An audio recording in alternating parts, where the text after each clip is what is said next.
The espresso machine hissed behind me like an angry cat as I wiped down the same spot on the counter for the third time. My fingers were raw from the sanitizer, and my feet ached after the 8-hour shift that was finally winding down.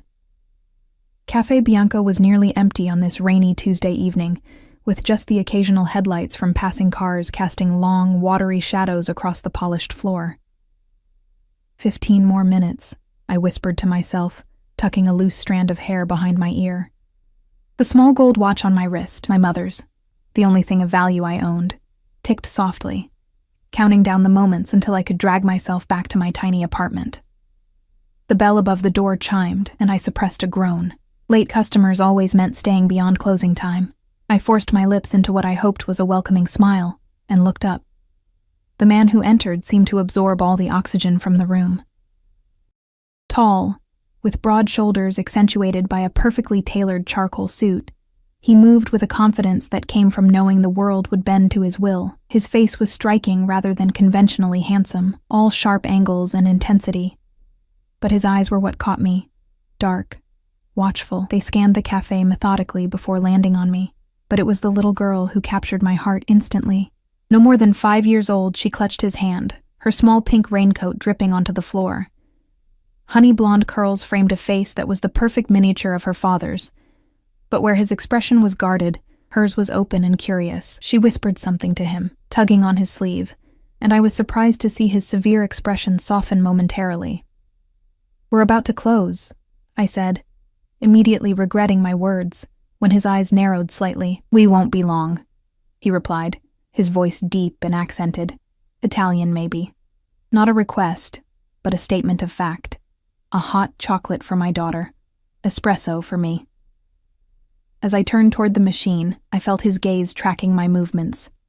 Not in the way I was used to from men, not lecherous or dismissive, but assessing, as if I were a puzzle he was trying to solve. His bodyguard, because that's clearly what the broad-shouldered man who had followed them in was, took up position near the door, his face expressionless. The little girl climbed onto a bar stool at the counter, her legs swinging freely. "I'm Sophia," she announced, watching me steam the milk. "What's your name?" "Emma," I replied, smiling genuinely for the first time that day. "It's nice to meet you, Sophia. Do you like hot chocolate too?" she asked, her head tilted to one side. "It's my favorite," I confided, adding a touch of whipped cream and a sprinkle of cinnamon to her mug.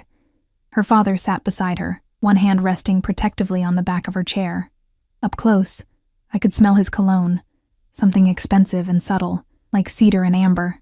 A thin scar ran along his jawline, disappearing into the collar of his pristine white shirt. "You have pretty hair," Sophia declared, as I set her hot chocolate in front of her. "It looks like the color of leaves in fall." I blushed, self-consciously touching my auburn waves. "Thank you. I like yours too." The man's phone buzzed, and he checked it with a frown before typing a rapid response. The bodyguard by the door shifted slightly, his hand moving instinctively toward his jacket. I pretended not to notice, focusing instead on preparing the espresso. "Daddy's always on his phone," Sophia confided, chocolate already forming a mustache above her lip. "He says it's because people need him, but I think phones are boring." I slid the espresso across the counter, careful not to meet his eyes. "Will there be anything else?" "Sit with us," Sophia said suddenly, patting the stool next to her. "Please? Daddy and I never have anyone to talk to when we go places." I froze, acutely aware of the man's sudden stillness. My gaze flicked to him, expecting annoyance, but instead found something inscrutable in his expression. "Sophia," he said quietly, "Miss Emma is working." "But there's nobody else here," Sophia persisted. "And she looks tired. Tired people should sit down. You always tell me that." I shifted uncomfortably. "I should finish cleaning up. Please?" Sophia's eyes, the same intense darkness as her father's, fixed on mine pleadingly. 5 minutes, her father said unexpectedly, his accent thickening the words, "if you wish." It wasn't really a choice. Something in his tone made it clear that refusing would disappoint more than just his daughter. With trembling hands, I untied my apron and hung it on the hook behind the counter. "Just for a moment," I agreed, perching nervously on the edge of the stool. "I'm Alessio Russo," the man said, extending his hand. His grip was firm, his palm warm and slightly calloused, not the soft hands I'd expected. "Emma Collins," I replied, withdrawing my hand quickly when his touch lingered a second too long. "Miss Emma is pretty, isn't she, Daddy?" Sophia said with a child's guileless honesty, making me blush furiously. Something flickered in Alessio's eyes. Amusement, perhaps. "Yes, she is." The way he said it sent an involuntary shiver down my spine, not entirely unpleasant. "Do you have a little girl?" Sophia asked me, sipping her hot chocolate. I shook my head. "No, I don't have any children." "Are you married?" Her questions came with the directness only children can get away with. "Sophia," Alessio chided gently.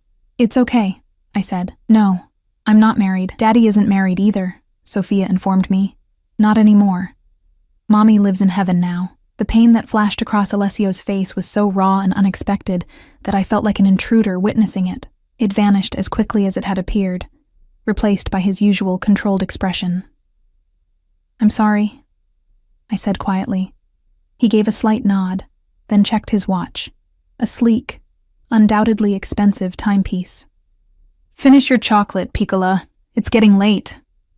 As Sophia dutifully drank, Alessio studied me with unsettling intensity. "You work here long?" "About 8 months," I answered. "I'm taking classes during the day, nursing." "A noble profession," he commented, "helping others." Before I could respond, the front door opened again. The man who entered was clearly drunk, swaying slightly as he approached the counter. I tensed immediately, recognizing him as a customer who had been increasingly problematic, leaving inappropriate notes with his tips and waiting for me outside after closing. "Emma," he slurred, "thought I'd catch you before you left." I stood quickly. "We're closed, Mark. You need to leave." Mark's bloodshot eyes narrowed, then fixed on Alessio and Sophia. "Didn't know you had company. Special customers get after-hours service, huh?" "Please leave," I repeated, my voice firmer despite the fear curling in my stomach. Mark stepped closer, his breath reeking of whiskey. "Don't be like that. I just want to talk. The lady asked you to leave." Alessio's voice was soft, but carried a chill that made the hair on my arms stand up. He hadn't moved, hadn't even turned fully toward Mark, but something in his posture had changed. Mark, too drunk to recognize the danger, scoffed. "Mind your own business, buddy. Me and Emma go way back." "No, we don't," I insisted. "I've told you repeatedly that I'm not interested." "One drink," Mark persisted, reaching for my wrist. "That's all I'm asking." His words cut off abruptly as the bodyguard materialized beside him, one hand clamping on his shoulder with visible force. Alessio hadn't given any signal I could detect, but the message was clear. "The establishment is closed," Alessio said, his tone conversational now, almost pleasant. "And I believe unwanted attention toward a woman who has refused your advances might constitute harassment. A crime, no?" Mark paled, suddenly seeming much more sober. "I didn't mean—" "Daddy, is that man bad?" Sophia asked, her small voice carrying in the tense silence. Alessio's eyes never left Mark, but his hand reached out to reassuringly pat his daughter's. "No, Piccola. He's just leaving." The bodyguard's grip tightened, and Mark winced. "Yeah, I'm going. Sorry, Emma. Won't happen again." The moment the door closed behind them, I let out a shaky breath. "Thank you," I said. "He's been persistent. Some men don't understand boundaries," Alessio replied, sipping his espresso with remarkable calmness, or consequences. The way he said consequences made me wonder exactly what would happen to Mark after they escorted him out, but I pushed the thought away. Whatever Alessio did for a living, and I had growing suspicions, it wasn't my business. "We should go too," I said, glancing at the clock. "I've kept you past closing time. You've been very kind to my daughter," Alessio said, helping Sophia off her stool. "She doesn't often get to speak with new people." Something in his expression made me feel like he was revealing more than just casual information. Sophia yawned widely, rubbing her eyes. "Tired, Piccola?" he asked, his voice softening as he crouched to her level. The transformation was startling, the intensity replaced by genuine tenderness. She nodded sleepily, and he lifted her effortlessly into his arms.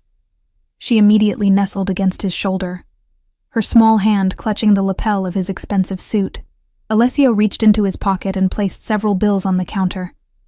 Far more than the cost of their drinks. "Oh, that's too much," I began. "For your time," he interrupted. "And the excellent hot chocolate. My daughter doesn't smile often these days." I wanted to refuse the money, but something told me it would be unwise. Instead, I simply nodded. "Thank you. She's a wonderful little girl." "Yes," he agreed, his gaze softening as he looked at her drowsy face. "The only pure thing in my life." Then his eyes returned to mine, the warmth vanishing, replaced by something calculating. "Perhaps we will return." It wasn't a question, and somehow I knew their appearance in my cafe wasn't as random as it had seemed. The bodyguard opened the door, checking the street before nodding to Alessio. "Good night, Miss Collins," Alessio said formally. "Good night, Mr. Russo," I replied, trying to ignore the inexplicable racing of my heart. Only after their sleek black car had pulled away from the curb did I notice the business card left beside the money. Plain white with just a phone number embossed in black. I turned it over and found handwritten words. "If the man returns." No signature. No explanation needed. I should have thrown it away. Instead, I slipped it into my pocket, telling myself it was just a precaution. But as I locked up the cafe and headed into the rainy night, I couldn't shake the feeling that something fundamental had shifted in my carefully ordinary life and that Alessio Russo would be back. I didn't see Alessio or Sophia for 3 days after that night, yet I found myself looking up each time the bell above the door chimed.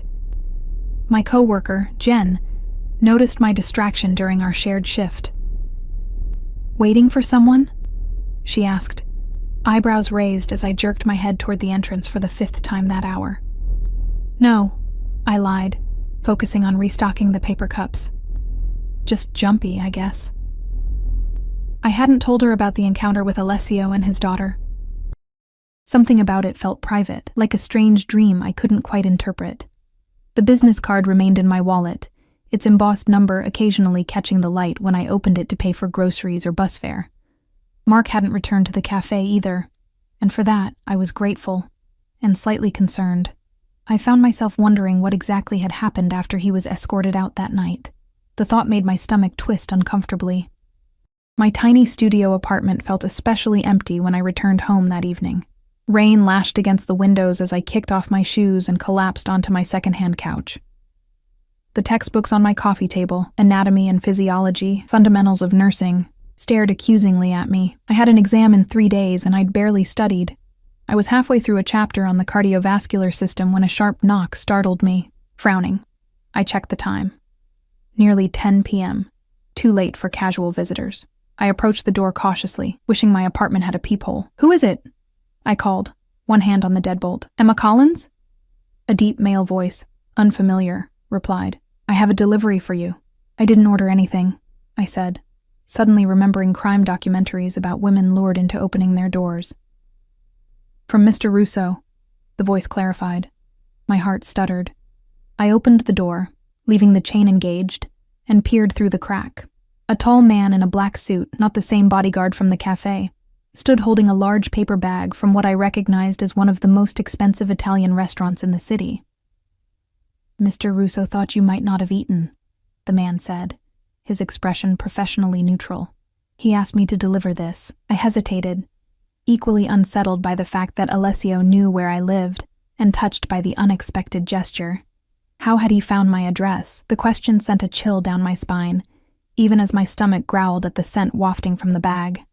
"Thank you," I said finally, closing the door to remove the chain before accepting the delivery. The man nodded once and turned to leave. "Wait," I called. "How did Mr. Russo know?" "Have a good evening, Miss Collins," he interrupted politely but firmly, already walking away. Inside the bag, I found containers of handmade pasta with truffle cream sauce, roasted vegetables, fresh bread, and tiramisu. Tucked into a napkin was another card. "Studying is important, but so is eating. A.R." I stood in my kitchen, staring at the elegant handwriting. How did he know I was studying? Had he been watching me? The thought should have terrified me, but instead, I felt a confusing mixture of unease and something else something I didn't want to name. I ate the pasta, the most delicious meal I'd had in months, while trying to concentrate on my textbook, but my mind kept wandering to Alessio's dark, assessing gaze and Sophia's innocent smile. The following morning, a sleek black sedan was parked across from the cafe when I arrived for my early shift. I pretended not to notice it, but I could feel eyes following me as I unlocked the door. The car remained there for an hour, then silently pulled away. Just after the lunch rush, when the cafe had emptied of its usual crowd of students and office workers, the bell chimed, and Sophia bounced in, her face lighting up when she saw me. "Miss Emma!" she exclaimed, as if we were old friends. Today she wore a blue dress with a matching ribbon in her hair, looking like she belonged in a private school rather than a modest cafe. Alessio followed her, impeccably dressed as before, with the same bodyguard taking his position near the door. His eyes met mine, and I felt that same electricity from our first encounter. Sophia insisted we return, he said by way of greeting, his accent wrapping around the words. "I'm glad she did," I replied honestly, smiling at the little girl. "Hot chocolate again?" She nodded eagerly, climbing onto the same stool she'd occupied before. I noticed Alessio guiding her away from the other customers, positioning her where he could see both the door and the street through the window. "And an espresso for you?" I asked, already reaching for a cup.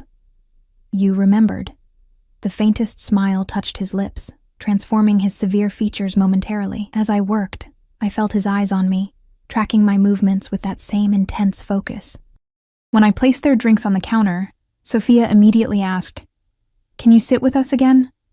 I glanced around the cafe. It wasn't busy, but I was the only one working the counter. "I can't right now, sweetheart. I'm sorry." Disappointment clouded her face and Alessio frowned slightly. "When do you finish today?" he asked. 4 o'clock, I answered automatically, then wondered why I'd told him. He checked his watch. 2 hours. We will return. It wasn't a request, and I found myself nodding despite my better judgment. Something about Alessio Russo made refusal seem impossible. The afternoon dragged, each minute stretching as I alternated between hoping he wouldn't return and watching the door. At precisely 4 o'clock, as I was untying my apron, the bell chimed, and they reappeared. Sophia ran to me, excitement making her bounce on her toes. "Daddy said we can take you to the park. There are ducks, and he bought bread to feed them, and then we can have ice cream." I looked at Alessio, who stood watching us with an unreadable expression. "I don't want to impose on your time with your daughter," I said carefully. "It was her idea," he replied, "but one I support." The bodyguard hovered near the door, another dark-suited man visible through the window standing beside a different luxury car than before, this one a gleaming SUV with tinted windows. "Please, Miss Emma," Sophia pleaded, taking my hand. Her small fingers felt warm and trusting against mine, and something in my chest tightened. I should have made an excuse, studying, fatigue, anything. But instead I heard myself saying, "I'd love to." The smile that broke across Sophia's face made my heart swell. Alessio's expression remained controlled, but satisfaction flickered in his eyes, as if I'd passed some test. The ride to the park was silent except for Sophia's excited chatter. I sat beside her in the back seat while Alessio sat up front with the driver, occasionally glancing at us in the rearview mirror. The second bodyguard followed in another vehicle. "Do you like ducks, Miss Emma?" Sophia asked, swinging her legs. "I like the ones with the green heads best." "Those are mallards," I told her. "And yes, I like them too. Daddy knows all the bird names," she informed me proudly. "He's very smart." Alessio said something quiet to the driver, who nodded and adjusted his course. I caught fragments, something about checking the perimeter, that reinforced my suspicions about exactly what kind of businessman Alessio Russo might be. The park was surprisingly empty for a pleasant afternoon. We walked to the pond, Sophia between us, holding both our hands.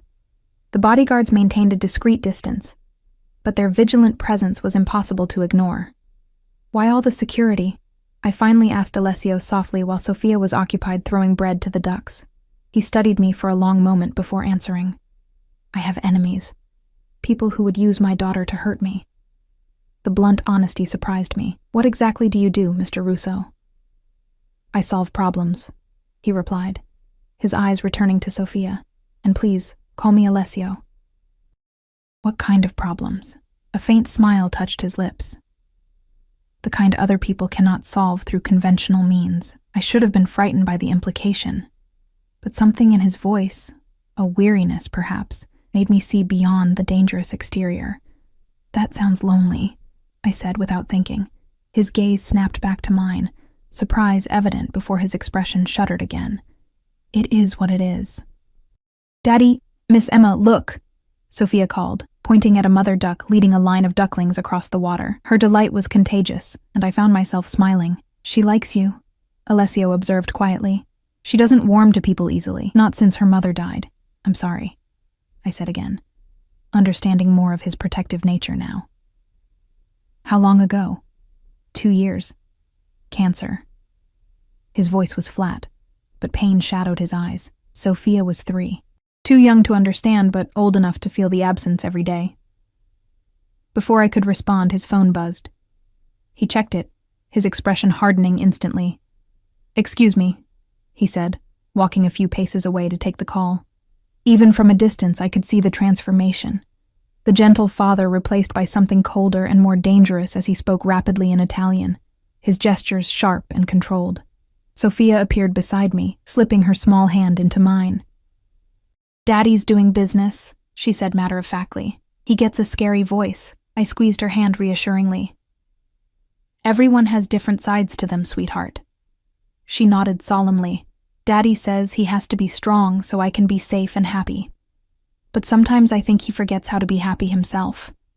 The insight from such a young child stunned me. I crouched to her level, meeting her serious dark eyes, so like her father's. "Well, he looks happiest when he's with you."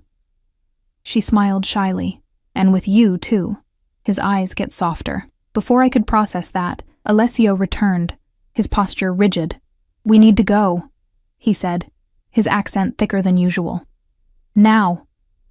One of the bodyguards was already on his phone, speaking urgently, while the other scanned the tree line with new intensity. "Is everything okay?" I asked, alarmed by the sudden change. "A business matter," Alessio replied, taking Sophia's hand. "I'm sorry about the ice cream, Piccola. Next time." She nodded, clearly used to abrupt departures. "Can Miss Emma come with us?" Alessio hesitated, his eyes meeting mine. That would be her choice. I knew I should decline, should walk away from whatever complicated, potentially dangerous world Alessio Russo inhabited. But the disappointment in Sophia's eyes and the carefully masked vulnerability in her father's made my decision for me. "I'd like to come, if that's okay," I said. Relief flashed across Alessio's face so quickly I almost missed it. He nodded to the bodyguards, who closed ranks around us as we walked swiftly back to the waiting cars. This time, I sat in the back seat with both Sophia and Alessio. The little girl dozed off almost immediately, her head resting against her father's arm. When we turned onto an unfamiliar street lined with elegant townhouses, I realized we weren't heading to my apartment, or the cafe. "Where are we going?"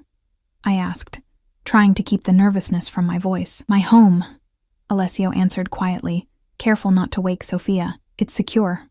I need to handle this situation, and then we can have dinner. Unless you'd prefer I take you home first?" The question was genuine. I could hear it in his voice, which made my answer all the more inexplicable. "I'll stay," I said. His home turned out to be a magnificent brownstone with discreet but obvious security features. Cameras, reinforced doors, men stationed at strategic points. Inside, it was surprisingly warm and inviting, with rich woods, comfortable furniture, and family photographs lining the hallway. A middle-aged woman with kind eyes greeted us, immediately taking charge of the sleepy Sophia. "This is Mrs. Moretti," Alessio explained. "She helps care for Sophia."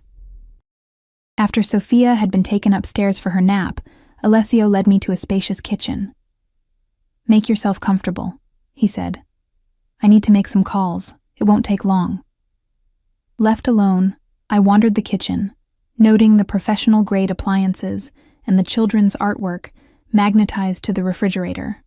The house felt like a fortress, secure, protected, but with surprising touches of warmth and family life. When Alessio returned 30 minutes later, he'd removed his jacket and rolled up the sleeves of his crisp shirt, revealing strong forearms and a gold watch that matched the one I'd noticed before. The transformation was subtle but significant, from untouchable business figure to something more human. "I apologize for the interruption," he said, moving to the refrigerator. "Are you hungry?" "I can help," I offered, standing. "I'm not much of a cook, but I can follow directions." A ghost of a smile touched his lips. "In my experience, most people are afraid to offer help in my kitchen." "Are you that bad a teacher?" I teased, surprised by my own boldness. His smile widened, transforming his face entirely. "No one has asked before." We worked side by side preparing a simple pasta dish, the domesticity of the scene at odds with the armed men I knew patrolled the property. Alessio moved with unexpected grace in the kitchen, his hands confident as he demonstrated how to properly slice garlic. "So thin it melts into the oil," he instructed, standing close behind me, his breath warm against my ear as he guided my knife. The proximity sent a shiver down my spine that had nothing to do with fear. When our hands brushed as we reached for the same utensil, he didn't immediately pull away. Instead, his fingers lingered against mine for a heartbeat longer than necessary, the contact sending warmth spiraling through me. "Emma," he said softly, my name sounding different in his accented voice. "I should explain why I sought you out." My pulse quickened. "You mean coming to the cafe wasn't coincidence?" He shook his head, eyes intent on mine. "No. I had been watching you for some time. Fear and something else. Curiosity, perhaps, twisted in my stomach." "Why?" "Because," he began, but was interrupted by Sophia's excited voice as she burst into the kitchen, hair tousled from her nap. "Miss Emma, you're still here," she exclaimed, throwing her arms around my waist. The moment broken, Alessio stepped back, his expression shuddering once more. "Perfect timing, Piccola. Dinner is almost ready." As we ate, with Sophia chattering happily between us, I couldn't help wondering what Alessio had been about to reveal. Why had he been watching me? What connected us before that rainy night in the cafe? After dinner, when Sophia had been tucked into bed with a story, she'd insisted I join them, and I'd sat on the edge of her bed listening to Alessio's deep voice bringing fairy tale characters to life. He walked me to the door. "My driver will take you home," he said. "I would escort you myself, but you need to stay with Sophia," I finished for him. "I understand." He studied me with that penetrating gaze. "Do you?" Most people would be running by now, asking fewer questions perhaps, but running nonetheless. I should have been one of those people. Every instinct told me that Alessio Russo was dangerous, that the orbit of his life was no place for someone like me, yet I found myself saying, "I'm not most people." "No," he agreed softly. "You're not." He reached out, tucking a strand of hair behind my ear, his fingers lingering against my cheek. "That's precisely why I can't let you go." The words should have terrified me. Instead, they sent a thrill through my body that I couldn't explain, or didn't want to. As I settled into the back of his luxurious car, watching his silhouette in the doorway grow smaller, I wondered what I was getting myself into, and why, despite all logic, I was so eager to dive deeper. The next morning, I awoke to a text from an unknown number. "Sophia would like you to join us for dinner tonight. 7 p.m. A driver will collect you. AR." I stared at my phone, heart racing. I hadn't given Alessio my number, which meant he'd obtained it some other way. The thought should have unsettled me more than it did. My fingers hovered over the keyboard before I typed a simple response. "I'll be ready at 7. At work, I moved through my tasks in a daze, earning concerned looks from Jen. "Seriously, Emma, what's going on with you?" she asked during our break. "You've got that look people get when they're either falling in love or joining a cult." I laughed nervously. "Don't be ridiculous, I'm just tired from studying." "Uh-huh," she said skeptically. "This wouldn't have anything to do with that guy who came in with his daughter the other day? The one who looks like he eats corporate lawyers for breakfast?" I nearly choked on my coffee. "You saw them." "Hard to miss," she replied, eyeing me closely. "Emma, be careful. That man has dangerous written all over him."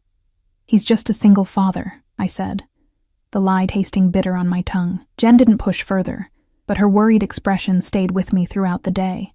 By closing time, Anxiety had begun to replace my earlier anticipation. What exactly was I doing, getting involved with a man who was clearly connected to organized crime? A man who had been watching me before we even met? At precisely 7 p.m., a sleek black car pulled up outside my apartment building. The same driver from before opened the door for me, his expression professionally neutral. "Good evening, Miss Collins." The drive was longer this time, taking us to a different part of the city, more exclusive, with gated properties and expansive grounds. We finally stopped before an elegant restaurant nestled against the waterfront, its windows glowing with warm light. Alessio waited outside, alone except for a bodyguard who maintained a discreet distance. He wore a navy suit that made his shoulders look even broader, his dark hair neatly styled.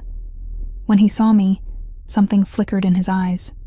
Appreciation, perhaps, or relief that I'd actually come. "You look beautiful," he said as I approached, taking my hand and brushing his lips against my knuckles in a gesture that felt both old-fashioned and intimate. I'd worn the only nice dress I owned, a simple black sheath that I'd purchased for job interviews, and felt suddenly self-conscious about its modest quality. "Thank you. Where's Sophia?" "With Mrs. Moretti tonight," he replied, guiding me toward the entrance with a light hand at the small of my back. I thought we might talk, properly. The restaurant's interior was all soft lighting and tasteful opulence. The maitre d' greeted Alessio by name, leading us to a secluded table overlooking the water. No menus appeared. Dishes simply began arriving: delicate seafood antipasti, hand-rolled pasta, perfectly cooked fish. "You come here often," I observed, taking a sip of the wine he'd selected. "I own it," he replied simply. "Among other businesses." I set down my glass carefully. "And what exactly are those other businesses, Alessio?" He studied me, weighing his response. "Import, export, primarily. Real estate, security consulting, nightclubs, and problem-solving," I added, recalling our conversation in the park. A ghost of a smile touched his lips. "Yes, that too. Are you going to tell me why you were watching me?" I asked directly, before the cafe. Alessio signaled to the waiter, who immediately cleared our plates and disappeared. We were now completely alone in our corner of the restaurant. "Your father," he said finally, his eyes never leaving mine. "Thomas Collins." The name hit me like a physical blow. I hadn't heard it spoken aloud in nearly 2 years. "What about him?"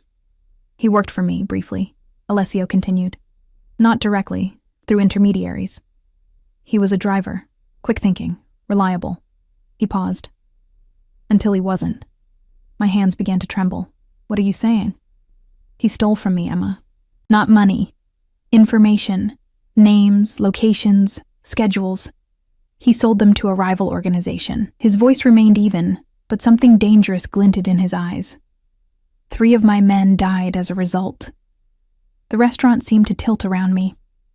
My father, the man who had raised me alone after my mother's death, who had worked endless odd jobs to pay for my education, who had disappeared without explanation 2 years ago. A thief? A traitor? That's not possible, I whispered. "You're lying." "I have no reason to lie to you," Alessio replied. "I found him, of course. Such betrayals cannot go unanswered in my world." Ice flooded my veins. "Did you kill him?" Alessio's expression remained impassive. "What do you think?" Tears stung my eyes. "Is that why you sought me out? Some twisted form of revenge?" "Initially, yes," he admitted, the brutal honesty surprising me. I wanted to understand how a man I'd trusted could betray me so completely. I thought perhaps his daughter might provide insight. "And Sophia? Using a child as part of your revenge plan?" My voice rose slightly, anger beginning to replace shock. "No." His response was sharp, immediate. Sophia's involvement was never planned. That first night at the cafe was meant to be observation only. I intended to approach you differently. His expression softened marginally. "But she saw you and was drawn to you immediately." "My daughter hasn't connected with anyone since her mother died." I wiped away a tear that had escaped despite my best efforts. "So what now? You've met me, observed me. Did you find what you were looking for?" Alessio leaned forward, his gaze intense. "I found something unexpected. You're nothing like him, Emma. You're honest, hardworking, compassionate. You're kind to my daughter without ulterior motive. That doesn't explain why you're still here, I said, my emotions a tangled mess. Why am I sitting across from you after learning you likely killed my father? Because there's more to the story, he replied. Your father didn't just betray me, Emma. He betrayed you too. My breath caught. What do you mean? The money he was paid for his betrayal, a substantial sum, was meant for you. For your education. Your future. Alessio's voice remained steady. But he lost it all. Gambling debts. He was desperate, which is why he sold the information in the first place. The revelation hit me like a physical blow. My father's gambling had been a source of constant tension between us. The reason we'd moved so often, the explanation for the occasional bruises he couldn't hide, the cause of his unpredictable absences. But I'd never imagined it could lead to this. How do you know this? I asked, my voice barely audible. He told me. At the end. Alessio answered, his eyes never leaving mine. He spoke of you with regret, with love.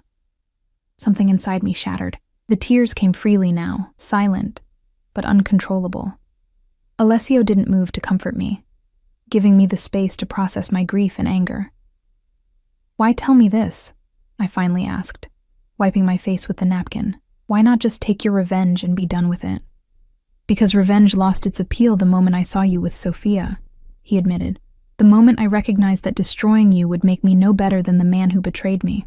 I studied his face, searching for deception, but finding only that same inscrutable intensity. What do you want from me, Alessio? He reached across the table, his fingers brushing against mine, not grasping, just touching. Time. Understanding, perhaps. For what purpose?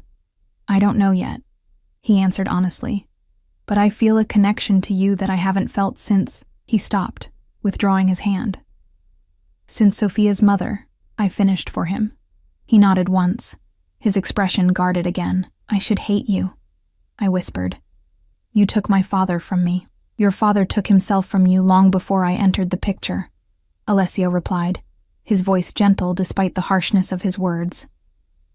But yes, you have every right to hate me. I stood abruptly, needing space, air, distance from the man who had just upended my world. I need to leave. Alessio rose immediately. Of course. My driver will take you home. No, I said, my voice stronger now. I want to be alone. I'll take a taxi. For a moment, I thought he might argue, might insist on controlling this aspect of my life as he seemed to control everything else. But he simply nodded, signaling discreetly to his bodyguard who immediately stepped back. Emma, he said as I turned to leave. I didn't have to tell you the truth, remember that. Outside, the cool night air helped clear my head. A taxi appeared almost instantly. Alessio's doing, no doubt. And I gave the driver my address mechanically. As we pulled away, I caught a glimpse of Alessio standing outside the restaurant, watching me go, his expression unreadable. The next week passed in a blur. I threw myself into work and studying, declining shifts when I knew Alessio and Sophia typically visited the café. I ignored the texts that occasionally appeared on my phone, updates about Sophia mostly, with no pressure to respond. Twice, deliveries arrived at my apartment. Groceries, prepared meals, with no note attached. I knew who they were from. On the 8th day, when I emerged from my evening class, Sophia was waiting outside the building, holding Mrs. Moretti's hand. Her face lit up when she saw me. Miss Emma, she called, waving excitedly. I missed you. My heart constricted at the genuine affection in her voice. None of this was her fault. Hello, sweetheart, I said, crouching to her level. I've missed you too. Mrs. Moretti smiled apologetically. She's been asking for you every day. Mr. Russo said we should not disturb you, but the little one was very persistent. It's okay, I assured her, touched by Alessio's restraint. How are you, Sophia? Daddy's sad, she announced with a child's bluntness. He pretends he's not, but I can tell. Is it because you're mad at him? I glanced at Mrs. Moretti, who tactfully stepped a few paces away, giving us the illusion of privacy, though I knew she could still hear every word. It's complicated, sweetheart, I said gently. That's what adults always say when they don't want to explain, Sophia replied, her dark eyes, so like her father's, serious. Daddy said you needed time to think about some things he told you. Are you done thinking yet? Despite everything, I smiled at her directness. Not quite. Can you think at our house? She asked hopefully. We could have hot chocolate. Daddy makes it better than the cafe, but don't tell anyone. I hesitated, torn between the desire to maintain my distance from Alessio and my growing attachment to his daughter. Please, Sophia added, her small hand slipping into mine. Daddy doesn't play piano anymore when you're not there. The detail, so specific and yet revealing, caught me off guard. Your father plays piano? She nodded solemnly. Only when he's happy. Or when Mommy was sick and needed beautiful things to hear. Something shifted inside me, a crack in the wall of anger and confusion I'd built. I looked at Mrs. Moretti, who watched us with knowing eyes. Is he expecting me? I asked quietly. Mr. Russo expects nothing, she replied with surprising candor. But he hopes. Decision made, I squeezed Sophia's hand. One hot chocolate, I conceded. And then we'll see. The drive to Alessio's brownstone was filled with Sophia's excited chatter about school, her friends, carefully selected and vetted, I suspected, and the new piano piece her father was learning. I listened, marveling at how quickly this child had carved out a space in my heart. When we arrived, Alessio was waiting in the doorway, his expression carefully neutral. Only his eyes, widening slightly when he saw me emerge from the car, betrayed his surprise. Emma, he said simply. This is unexpected. Sophia can be very persuasive, I replied, attempting lightness I didn't feel. Like her father, he acknowledged with the ghost of a smile. Sophia darted between us, grabbing both our hands. Miss Emma came for hot chocolate, and to hear you play piano, Daddy. Alessio raised an eyebrow at me. Is that so? Apparently your hot chocolate is superior to the cafe's, I said, ignoring the mention of the piano. I had to investigate this slander personally. Something shifted in Alessio's expression. Relief, perhaps, or cautious hope. He stepped aside to let us enter, his hand brushing against mine as I passed. The contact brief but electric. Inside, the brownstone felt different in the evening light. Warmer, more intimate.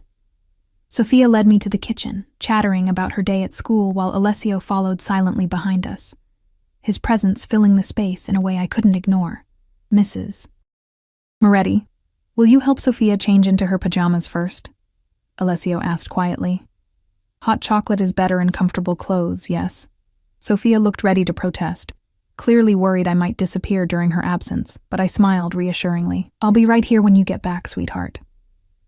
Once they'd gone upstairs, Alessio turned to me, his guard lowering slightly. Thank you for coming. I didn't ask them to find you. I know, I said, believing him. Sophia made that clear. He moved around the kitchen with practiced ease, gathering ingredients for the hot chocolate, real chocolate, whole milk, vanilla, cinnamon. His actions were precise, methodical, a man accustomed to control in all things. You've been receiving the deliveries? He asked, keeping his focus on grating the chocolate. I nodded. Yes, thank you. It was the least I could do. He glanced up briefly. I understand your need for distance, Emma. I respect it. And the simple acknowledgement of my boundaries, something I suspected didn't come naturally to a man in his position, touched me unexpectedly. I'm still processing everything, I admitted. About my father. About you. Alessio nodded, his expression somber. Ask me anything. I owe you honesty. I leaned against the counter, watching him work. Did he suffer? His hands stilled momentarily before resuming their task. No, it was quick. Did you do it yourself? Yes. No hesitation, no attempt to soften the truth. I closed my eyes briefly. Were you ever going to hurt me? As part of your revenge? No. His voice was firm. Observation only. I needed to understand. And now? I asked, the question hanging between us, loaded with unspoken possibilities. Alessio set down the grater, turning to face me fully. Now I find myself caught in something I didn't anticipate, something I'm not entirely sure how to navigate. Which is? Caring for the daughter of a man I executed, he said bluntly. Finding peace in her presence that I haven't felt in years, wanting to protect her from a world she knows nothing about, while simultaneously wanting to bring her further into my life. The raw honesty in his words stripped away my defenses. I don't know how to feel about any of this, Alessio. You killed my father. Yes. He didn't flinch from the accusation. The same father who abandoned you, who gambled away your future, who betrayed his employer and caused the deaths of innocent men. That doesn't make it right, I whispered. No, he agreed, surprising me. But in my world, it makes it necessary. Before I could respond, Sophia burst back into the kitchen in pink pajamas patterned with stars, her hair freshly brushed. I'm ready for hot chocolate. The tension dissolved as Alessio returned to his preparation, adding a pinch of sea salt to the mixture heating on the stove. Sophia climbed onto a stool beside me, leaning against my arm comfortably. Daddy makes the best hot chocolate in the world, she informed me seriously. Mommy taught him how. Alessio's expression softened at the mention of his late wife. Sophia's mother was Italian. She believed hot chocolate should be thick enough to stand a spoon in. It's like drinking a melted candy bar, Sophia added enthusiastically. When Alessio placed mugs before us, small espresso cups for him and Sophia, a larger one for me, the rich scent of chocolate filled the air. I took a cautious sip and couldn't hold back a sigh of appreciation. It was decadent, complex, the cinnamon and vanilla perfectly balanced with the bittersweet chocolate. This is incredible, I admitted. Alessio's pleased smile transformed his face, making him look younger, more approachable. High praise from a professional. We drank our hot chocolate in companionable silence, Sophia's presence creating a strange bubble of normalcy that defied the complicated reality surrounding us. When she'd finished, leaving a chocolate mustache that Alessio gently wiped away, she tugged at her father's sleeve. Will you play for Miss Emma now, please? He hesitated, glancing at me. Only if Miss Emma wishes it. Part of me wanted to refuse, to maintain some emotional distance. But Sophia's hopeful expression and my own curiosity won out. I'd like that. Alessio led us to a room I hadn't seen on my previous visit. A spacious study with floor-to-ceiling bookshelves, comfortable leather furniture, and a gleaming baby grand piano in the corner. The juxtaposition was striking. This elegant instrument of beauty in the home of a man who dealt in violence and power. Sophia curled up beside me on the leather sofa as Alessio seated himself at the piano. For a moment, he simply rested his hands on the keys, eyes closed, as if centering himself. Then he began to play. I'd expected something forceful, dramatic, a reflection of the man himself. Instead, the melody that filled the room was achingly tender, notes cascading like raindrops on a window. His technique was impeccable, but it was the emotion flowing through his playing that captivated me. Pain, longing, hope, all conveyed through his hands as they moved across the keys. Beside me, Sophia listened with her eyes half closed, a small smile on her lips. It's Mommy's song, she whispered to me. Daddy wrote it for her. The revelation made the music even more poignant. I watched Alessio as he played, his usually guarded expression open, vulnerable. This was a side of him I suspected few people ever witnessed, the artist beneath the criminal, the grieving husband behind the powerful boss. When the final notes faded, silence filled the room. Alessio remained still for a moment, eyes closed, before turning to look at us. Whatever he saw in my face made him draw a quick breath. That was beautiful, I said softly, my voice unsteady. Time for bed, Piccola, he told Sophia, who protested only briefly before hugging me goodnight. Will you be here tomorrow? She asked hopefully. I glanced at Alessio, who remained carefully neutral, giving me the space to make my own choice.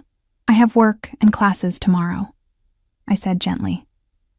But maybe another time soon. She seemed satisfied with that answer, kissing her father's cheek before letting Mrs. Moretti lead her upstairs. Once we were alone, Alessio moved to a cabinet and poured 2 glasses of amber liquid. Bourbon, he explained, offering me one. I think we both could use it. I accepted the glass, taking a small sip. The liquor burned pleasantly as it went down. You're full of surprises, Alessio Russo. A Mafia boss who plays piano and makes gourmet hot chocolate. His lips quirked in a half smile. The term Mafia boss is so American. We prefer businessman with specialized interests. Despite everything, I found myself laughing. Is that what they teach in Crime Lord Euphemisms 101? His smile widened, transforming his face again, something like that.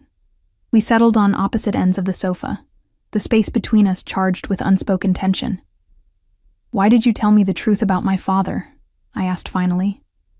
"You could have kept me in the dark, let me believe he'd simply abandoned me." Alessio swirled the bourbon in his glass, considering his answer. "Because lies create chains that bind both the deceiver and the deceived. I've lived with enough chains in my life, Emma. I didn't want to add more, not with you. Even knowing it might drive me away?" "Especially then," he replied. "If you were to remain in my life, in Sophia's life, it needed to be with full knowledge of who I am, what I've done." "And what exactly do you want from me, Alessio?" I asked directly. "Why am I here?" He set down his glass, turning to face me fully, because when I'm with you, I remember parts of myself I thought died with Sophia's mother, because my daughter smiles more in your presence than she has in 2 years. Because despite everything that should keep us apart, I find myself drawn to you in ways I can't explain. The raw honesty in his voice stripped away my remaining defenses. "I should hate you," I whispered. "Yes," he agreed simply. "I should walk away and never look back." Also yes. "So why am I still here?" I asked. The question meant as much for myself as for him. Alessio moved closer, his eyes never leaving mine, because beneath the fear and confusion you feel it too. This connection between us. He was right. And that terrified me more than any other aspect of our situation. Despite knowing what he was, what he'd done, I couldn't deny the pull I felt toward him. This dangerous, complicated man, with his tender devotion to his daughter and his hidden depths. "I can't just forget who you are," I said softly. "What you do." "I'm not asking you to," he replied, reaching out to brush a strand of hair from my face, his touch feather-light. "I'm asking you to see all of who I am, not just the parts that frighten you. And if those parts are deal-breakers," his hand dropped away, "then you walk away, and I ensure you're protected for the rest of your life, from afar, never interfering again." The promise, for I knew without doubt he meant every word, hung between us. Alessio Russo, I was beginning to understand, operated by a code that was foreign to my world, but no less binding within his own. "And if I don't walk away?" I asked, my voice barely audible. His eyes darkened.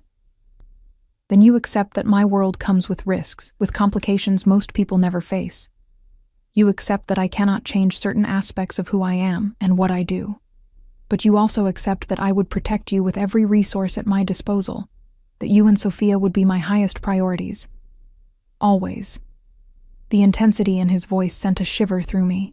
"That sounds an awful lot like forever, Alessio." "I don't make temporary commitments, Emma," he replied simply. "Not in business, not in life, not in—" He paused. "Love?" I finished for him. "It's too soon for that word," he said carefully. "But the potential for it? Yes." My heart raced. This was madness, considering any kind of relationship with this man.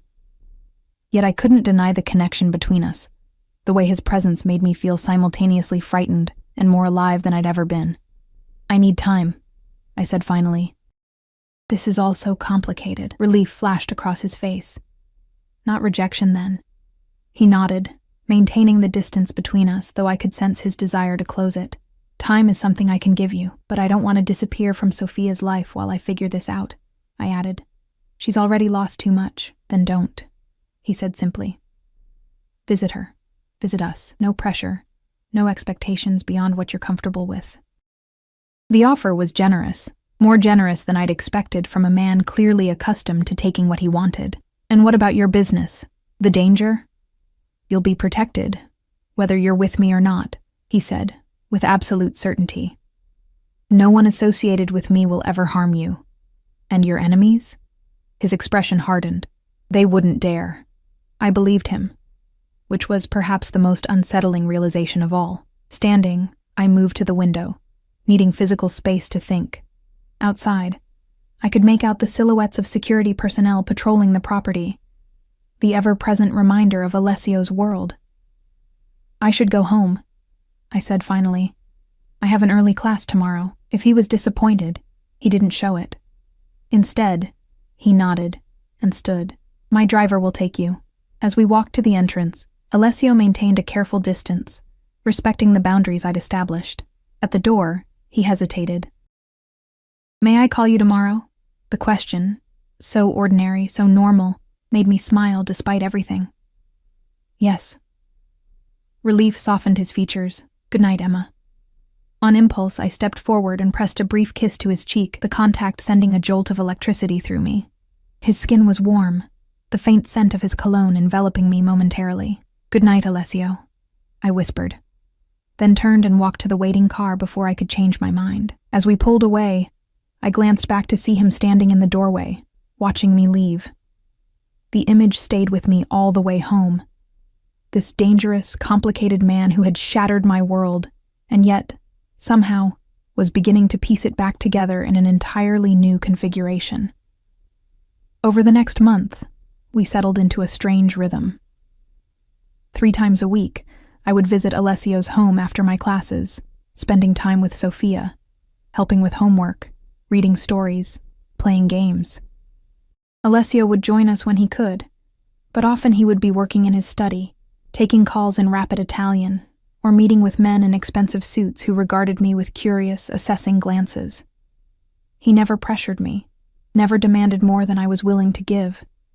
Our interactions were charged with unspoken tension, lingering glances, and casual touches that felt anything but casual. His hand at the small of my back as we walked through a room, my fingers brushing his when we reached for the same object, our shoulders touching as we sat beside Sophia on the couch watching a movie. "You're good for her," Mrs. Moretti told me one evening as we prepared dinner together while Sophia worked on an art project nearby. "For both of them." "I'm still figuring things out," I admitted, chopping vegetables with newfound confidence. Alessio had been teaching me proper knife skills during our shared meals. Mrs. Moretti smiled knowingly. "Some things cannot be figured out with the head, only with the heart." That night, when Sophia had gone to bed, Alessio invited me to join him in his study. I'd grown comfortable in this room with its leather-bound books and the piano that he sometimes played when the day's business was done. He poured us each a glass of wine and gestured to the sofa. "I need to tell you something," he said, his expression more serious than usual. My heart stuttered. "What is it?" "I'm going away for a few days, business in Chicago." He studied my reaction carefully. "I'd like you to stay here with Sophia while I'm gone." The request surprised me. "Stay here? You mean overnight?" He nodded. "Mrs. Moretti will be here, of course, but Sophia trusts you. She feels safe with you." He paused. "As do I." "Is there something I should be worried about?" I asked, sensing an undercurrent to his request. Alessio sighed, running a hand through his hair, a rare display of vulnerability. "There's been some tension with a rival organization. Nothing for you to concern yourself with, but I would rest easier knowing you were both here, protected." "Protected," I repeated, glancing toward the window where I knew security personnel patrolled. "Because it's safer than my apartment." "Yes," he admitted. "The security here is extensive. No one gets in or out without my knowledge." I should have been frightened by the implication of danger, but instead, I felt a strange calm. Over the past weeks, I'd come to understand Alessio's world better. Not necessarily to approve of it, but to accept its reality. "All right," I agreed. "I'll stay with her." Relief softened his features. "Thank you." He reached across the space between us, taking my hand in his. "Emma, there's something else I need to say before I go." The intensity in his eyes made my breath catch. "What is it?" "I've given you time and space to process everything between us. I've respected your need for distance." His thumb traced circles on my palm, sending shivers up my arm. "But I need you to know that my feelings for you have only grown stronger with each day." My heart raced, but I didn't pull away. "Alessio, you don't need to respond," he interrupted gently. "I just needed you to know in case—" He stopped, jaw tightening. "In case what?" I pressed, suddenly afraid. "In case things don't go as planned in Chicago," he finished, his voice hardening slightly. Understanding dawned. Whatever business he had wasn't simply a meeting. It was potentially dangerous. "You're worried you might not come back." He didn't deny it. It's an unlikely outcome, but in my position, I must consider all possibilities. I moved closer, the caution I'd maintained for weeks dissolving in the face of his honesty. Then maybe I should tell you something too. His eyes darkened as I closed the distance between us. Emma, I've spent weeks trying to reconcile what I know about you with what I feel. I said softly. The man who killed my father, with the man who plays piano for his daughter, the dangerous criminal with the person who makes hot chocolate from scratch and teaches me how to properly chop garlic. And? He asked, his voice rough with emotion. And I'm tired of fighting this, I whispered, reaching up to touch his face, feeling the slight roughness of evening stubble under my fingertips. Whatever this is between us, Alessio remained perfectly still, his eyes never leaving mine. Be certain, Emma. If we cross this line, there's no going back. In answer, I leaned forward and pressed my lips to his. The kiss began gentle, tentative, a question rather than a demand. But when Alessio's arms wrapped around me, pulling me closer, restraint shattered for us both. The kiss deepened, years of his loneliness and weeks of our shared tension igniting into something that consumed us completely. When we finally broke apart, breathing heavily, his eyes had darkened to near black. Are you sure? He asked again, his accent thicker than usual. Yes, I whispered, surprised by my own certainty. He stood, drawing me up with him, and led me through the house to a part I'd never entered before. His bedroom, a spacious sanctuary with a massive bed and windows overlooking the garden. Everything about the space spoke of masculine elegance, from the charcoal bedding to the minimalist furniture. What followed was a revelation. Alessio's controlled exterior giving way to passionate abandon, his hands and lips exploring every inch of me with reverent attention. The man who commanded an empire surrendered completely in those intimate moments, whispering my name like a prayer against my skin. Afterward, lying in his arms with my head on his chest, listening to the steady beat of his heart, I felt a peace I hadn't expected. When do you leave? I asked, trailing my fingers across his bare shoulder.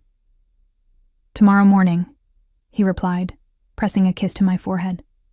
Early. I propped myself up to look at him. Promise me you'll be careful. Something fierce flashed in his eyes. I have more reason than ever to return safely, he said, pulling me back down to him. In the morning, I awoke to find Alessio already dressed, sitting on the edge of the bed watching me. He looked every inch the powerful businessman in his impeccable suit, but his expression as he gazed at me was tender. I didn't want to leave without saying goodbye, he said, leaning down to kiss me softly. How long will you be gone? I asked, sitting up and pulling the sheet around me. 3 days, if all goes well. He tucked a strand of hair behind my ear. My head of security, Marco, will remain here. Anything you need, he will provide. I nodded, suddenly anxious about his departure. Alessio, he pressed a finger gently to my lips. Tell me when I return, he said with a small smile. It will give me one more reason to come back quickly. After a final kiss, he was gone.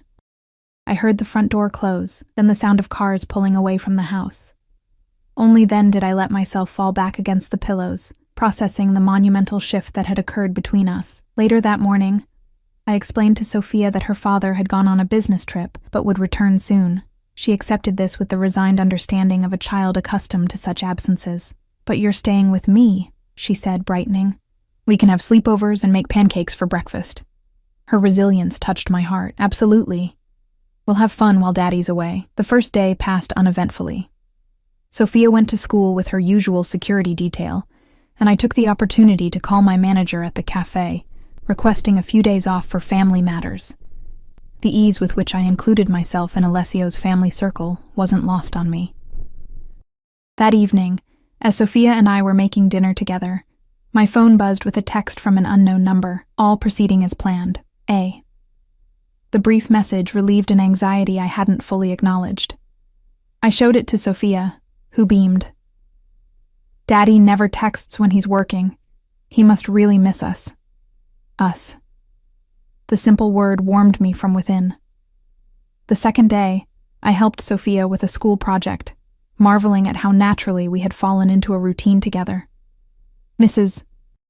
Moretti watched us with approving eyes as we covered the dining table with art supplies. "You're good for her," she said again, when Sophia had gone to wash her hands. "She needs a mother's love." The comment caught me off guard. "I'm not—" "Not yet," Mrs. Moretti interjected with a knowing smile. "But perhaps someday." That night, after tucking Sophia into bed with stories and songs, I wandered into Alessio's study. The room smelled of him.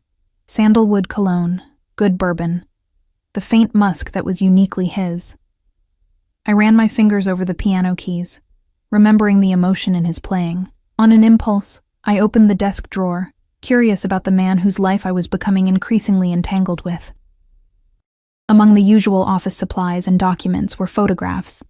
Alessio, with a beautiful dark-haired woman who must have been Sophia's mother, both of them smiling at the camera with a newborn Sophia between them. Another showed Alessio as a younger man standing beside an older gentleman with the same intense eyes, his father perhaps. I was about to close the drawer when I noticed a folder labeled with my name. My hands trembled slightly as I opened it, unsure what I would find. Inside was a complete dossier on my life.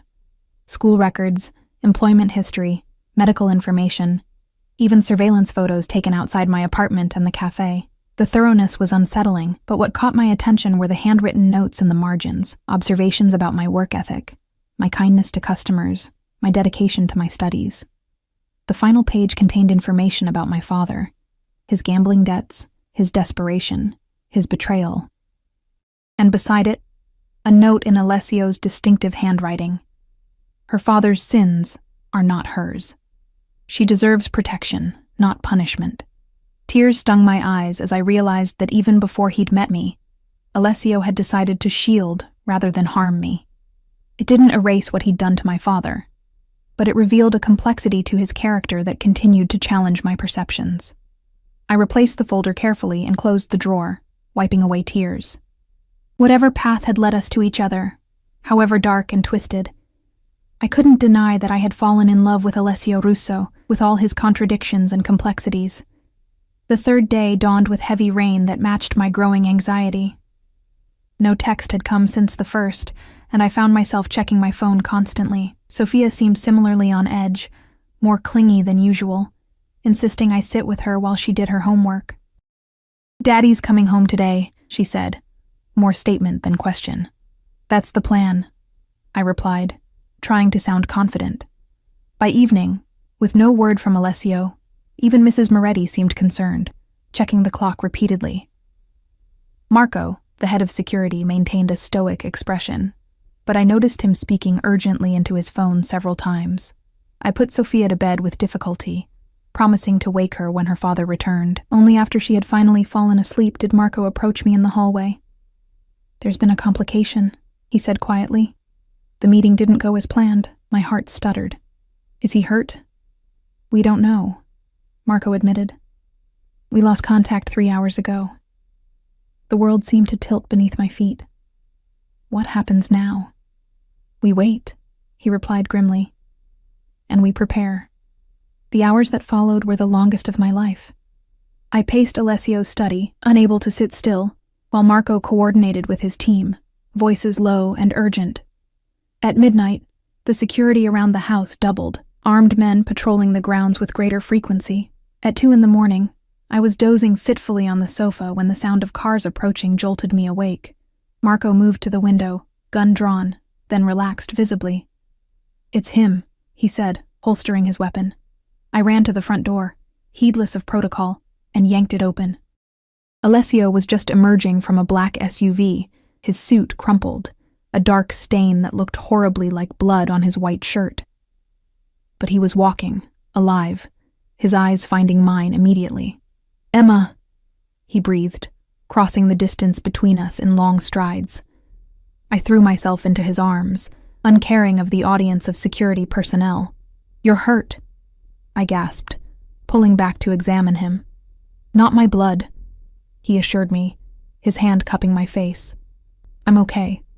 The relief that flooded me was so intense it left me weak-kneed. "Sophia's been asking for you. She's asleep now, but I'll look in on her," he said, pressing his forehead to mine. "But first, I need a moment with you." He dismissed his men with a nod, leading me into the study and closing the door. Only then did his composed facade crack slightly, his shoulders sagging with exhaustion. It was close, he admitted, pouring himself a bourbon with a slightly unsteady hand. Closer than I'd like. I crossed to him, taking the glass and setting it aside before wrapping my arms around him. You're home now. That's what matters. Alessio held me tightly, his face buried in my hair. Coming back to you, to Sophia, was all I could think about, fighting to get home. I pulled back slightly to look up at him. That's what I wanted to tell you before you left. That this, us, it's real for me too, despite everything. Despite how we started. I've fallen in love with you, Alessio Russo. The vulnerability that flashed across his face in that moment, the raw, unguarded emotion, took my breath away. Emma, he whispered, his accent thick with feeling. You've given me something I thought was lost forever. A second chance at happiness. His lips found mine in a kiss that contained all the words we hadn't said. All the fear of the past hours, all the promise of what might be. When we finally broke apart, he rested his forehead against mine. Stay with us, he said softly. Not just tonight, not just while I'm away. Stay permanently, be part of our family. The weight of the decision, with all its implications about the life I would be choosing, hung in the air between us. But in that moment, looking into the eyes of this complex, dangerous, loving man, I found my answer with surprising clarity. Yes, I whispered. I'll stay. His smile, rare and beautiful, illuminated his tired face. Let's check on our daughter, he said, taking my hand. And then come home to bed. Our daughter. As we walked upstairs together, I realized that in the space of one tumultuous month, I had gained what I'd lost years ago. A family. Not a perfect one, not a conventional one, but one bound by love, protection, and a fierce loyalty that would weather whatever storms came our way. And as I watched Alessio gently kiss Sophia's forehead, his whispered Italian endearments making her smile in her sleep, I knew that some endings were really beginnings in disguise. Beautiful, unexpected second chances that arrived in the most unlikely packages, like a lonely Mafia boss and his little girl, inviting a waitress to sit with them on a rainy night.